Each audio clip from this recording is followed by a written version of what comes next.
Hey, how's it going, guys? Mr. Boss for the win here, and in today's Grand Theft Auto 5 video, I'm going to be doing my GTA 5 slash GTA Online year in review for 2015, and I'm also going to be talking about my expectations and what I'd like to see for 2016, and I'd love for you guys to get involved as well in the comment section down below. It's great for me to have my opinions, but what I really love is hearing from you guys as well, the community. So let me know two things in the comment section down below: your kind of review of 2015 for GTA Online, and also what you're expecting in 2016. It can be anything.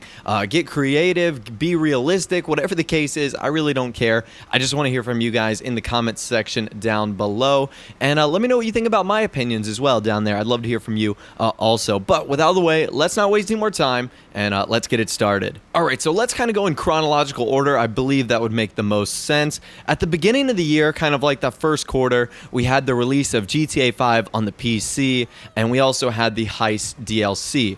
So we'll start with GTA 5 on the PC. That was obviously huge for those of you guys who obviously still play on the PC, who are not interested in playing in console, and for the modding community. There have been a ton of really cool mods that have been released that have really just opened up the world of GTA 5 in terms of what you can do and how you can have fun and being able to sometimes play with friends. So I thought that was really cool. That was really creative. It was kind of Rockstar's finale, getting it out on all the systems. So I thought that that was really, really awesome. And then I think we had like the biggest DLC at the time for GTA Online. That was like the Heist update.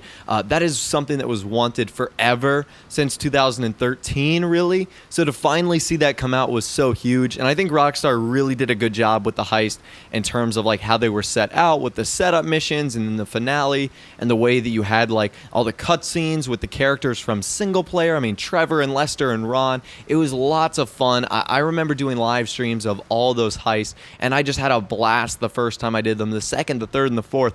And while I still probably don't play them as much as I want to today, really because after so many times doing them, you really just kind of, it's repetitive, but it is still so much fun. And it was fun for about like a month and a half where all I did was do heist. It was a lot of fun. It was a total blast. So that was a huge DLC that I want to say came out in March. I could be wrong, but I think it came out in March, and that was just so much fun. So that was like our first part of the year, and it was really awesome. Let's move forward a few months, and we're kind of making our way to the summer now. And I don't know about you guys, but I love summer. For many of you, it's probably a time off from work or school, so you get to spend more time with your friends and your family, which is obviously a great thing. And Rockstar hit us with two unbelievable DLCs. It was Ill-Gotten Gains Part 1 and 2, which was basically DLCs all centered around luxury, fast cars, crazy exotic weapons and engravings, and it was just a nice, refreshing change for GTA Online. It had been a long time since we'd gotten a DLC that featured not one but two supercars, lots of other sports cars as well, some crazy clothing. It was really just a nice DLC where we could go out, spend money that we had earned from Heist, and just get to enjoy the spoils of our hard-earned work. It was really cool. I had a great time with those DLCs. I'm sure many of you guys did as well. I know one of the only things that was iffy about that was the price. Ill-Gotten Gains was a pretty expensive DLC when you consider everything, like the clothing, the cars, the weapons, and even in certain cases, gold jets and helicopters. But nevertheless, it was still tons of fun, and I really did enjoy my time with Ill-Gotten Gains Part 1 and Part 2, especially because it was over the summer, so I got to like spend more time with it. All right, now we're kind of going to move on to the fall and winter period, where we're getting into more of like the what I'm going to call game-changing DLCs, or game-like-altering DLCs. We're going to be starting with the free mode events update, and this is also, I guess I should stop here, this is kind of where the timeline diverges for last generation and new generation. That was kind of a real tipping point for GTA 5 players. If you were on that side where I am, where I play on the new generation consoles, PS4, PC, Xbox One, it's been great. But if you're on that other kind of end of the spectrum where you were on 360 or PS3, this is where you kind of felt like Rockstar was leaving you in the dust. So there are like definitely two forks that occurred right at the free mode events update, which was all about just like making free mode better, and had some fun interactive game modes that I still kind of do today. Like if I'm in a lobby and I just get on and it says like, oh, pinned in is starting, I'll be like, oh sure, yeah, let me do that, because it is fun and it's like a nice way to kind of interact with the people in the lobby. I won't say that it was a huge success success because I don't like go into lobbies looking to do the free mode activities. But if one's starting, I'm certainly just going to hop in and do it. That update was followed by a huge game-changing DLC, GTA Online Lowriders, that featured a brand new body modification shop into the game, Benny's Original Motorworks, which allowed us to transform regular kind of sports classics and muscle cars into lowriders that have so many new abilities. I mean, this changed the game for car customization. It changed the game for how we use our interaction menu, everything that was added. There were brand new vehicles, just all the things we could do, hydraulics, things we've wanted for so long were now finally added into the game for a few select vehicles. And there's actually going to be rumors for that for part 2, which I'll actually talk about when we get to 2016. But GTA Online Lowriders was a huge success for me. I absolutely loved it. Car enthusiasts of all kinds had tons of fun just taking photos of their cars, driving around, doing car shows. It was a blast. I loved GTA Online Lowriders. It was a really great DLC.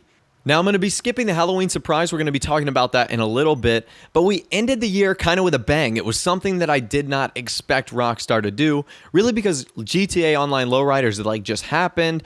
We had another tiny DLC, which was the Halloween surprise, which was really awesome. It featured, it was just a nice little update. 2 new vehicles, lots of new clothing, some new masks. It was great. For a surprising DLC on Halloween, I couldn't have asked any more for Rockstar. And so I was expecting them to just roll into the Christmas season and give us a Christmas DLC. But no, they really hit the ball just out of the park by giving us executives and other criminals, which of course we know was just an amazing DLC. It featured super yachts, custom apartments, stilt houses in the Vinewood Hills, being able to create our own organization, 9 new vehicles, including 3 brand new ones, which I absolutely love and still am driving today. A bunch of other changes that they added to the game, like clothing, weapons. It was just so cool. It was a really great DLC that allowed us to do so much, and I really did enjoy my time with that. And it was followed by the Festive Surprise 2015, which of course featured snowfall, new clothing, new masks. It featured 1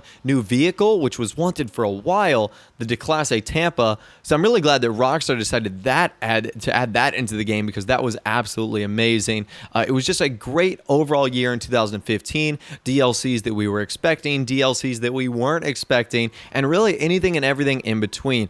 I had a ton of fun, and guess what? To make all of that even better, all that content was free. Rockstar didn't charge you anything up front to get that content in the game, which is so cool. They haven't divided the community, and they've really kept everyone together by making those DLCs free and accessible to everyone right off the bat, which I think is something that's really, really cool.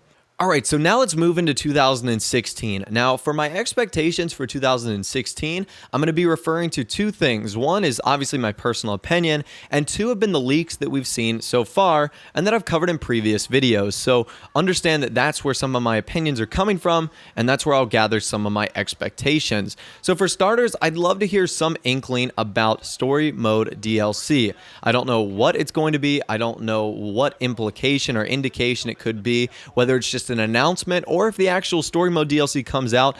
I want to see something. It's been 3 years since GTA 5 has been released, and to not really hear anything about Story Mode DLC is slightly depressing. So I'd love to hear about that, hopefully sometime soon, which kind of brings us to our next topic. That is kind of the rumor in the upcoming maybe few days or even weeks, that we might hear something about a Story Mode DLC and its possible involvement with Grand Theft Auto 4 setting, Liberty City. So once again, I can't confirm or deny if any of that is true, but I do know that according to some very reputable people that we could be hearing and seeing something very shortly. So Story Mode DLC is definitely something I want to see. I also want to see the rumored Lowriders Part 2 come out, as I talked about in just a few minutes ago in my 2015 review. You guys know I love GTA Online Lowriders, so that's definitely something that I want to see come out in 2016, a Part 2 version with new Lowriders that we can customize. So I think that would be pretty awesome. And finally, last but not least, I just want to see Rockstar continue their kind of trend of doing game-breaking and game-changing DLCs. And what I mean by that, I mean like Lowriders, Executives, and Other Criminals, things that add new content to the game, like a new mod shop, new apartments, new customized mansions and homes. So the next thing I'd love to see on the list is, you know, we've been saying this for years now, but why not? I mean, it is time to open the casino. You got to do something crazy like that. So again, that's what I'd like to see in 2016 from Rockstar. I'd love to hear from you guys in the comment section down below on what you'd like to see from them. Definitely let me know in a comment. Also, let me know what you think about my opinions, my year in review, everything we touched on in this video. If you did go on to enjoy the video, a like rating would be awesome. And of course, subscribe to my YouTube channel if you are new, or you like daily Grand Theft Auto 5 videos like this. With all the way, guys, like I said, thanks for watching. Take care, and I'll see you guys in the next video.